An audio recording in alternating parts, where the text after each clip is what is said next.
Overall, I think that the Tecsee Purple Pandas give us a great feeling switch with great sound when lubed. In my case, I lube the top housing, bottom housing, and stem with Tribosys 3203. For the springs, I just bag lube them with Super Lube. Compared to the Boba U4Ts, the Purple Pandas have a slightly different bump feel when you press down on the key. It's not as rounded as the Boba U4Ts.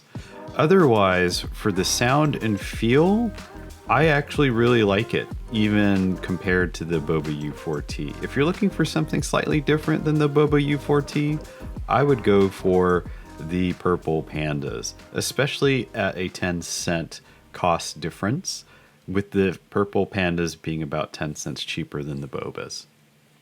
I hope you found this sound test useful. If you haven't done so already, please subscribe and like. Thank you so much, and I hope you stay tuned for future videos.